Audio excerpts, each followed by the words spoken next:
ഓണം, വിഷു അങ്ങനെ ആഘോഷങ്ങൾ എന്തു തന്നെയായാലും സദ്യ അത് നിർബന്ധമാണ്.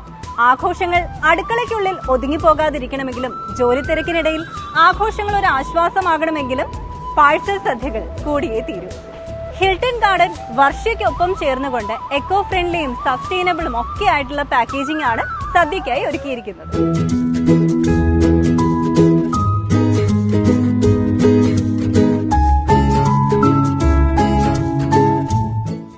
ഇതാണ് ഞാൻ പറഞ്ഞ ആ സ്പെഷ്യൽ പാക്കേജിംഗ്. വളരെ വിഭവസമൃദ്ധമായിട്ടുള്ള ഒരു സദ്യയാണ് ഈ പാക്കേജിനുള്ളിലുള്ളത്. സത്യമല്ലേ, മണ്ണിനും മനുഷ്യനും ആഘോഷങ്ങൾ ഒരുപോലെയാണ്. അതുകൊണ്ട് തന്നെ ഓരോ ആഘോഷങ്ങൾക്കും മണ്ണിൽ അലിഞ്ഞു ചേരുന്ന ഉൽപ്പന്നങ്ങൾ തെരഞ്ഞെടുത്തുകൊണ്ട് പുതിയൊരു ശീലത്തിന് തുടക്കം കുറിക്കാം. അതോടൊപ്പം തന്നെ പരിസ്ഥിതി സൗഹാർദ്ദമായ ഒരു ജീവിത രീതി വികസിപ്പിച്ചെടുക്കുകയും ചെയ്യാം, വളർത്തിയെടുക്കുകയും ചെയ്യാം എന്നുള്ള വർഷയുടെ ആശയത്തിനൊപ്പം കൈകോർക്കാം.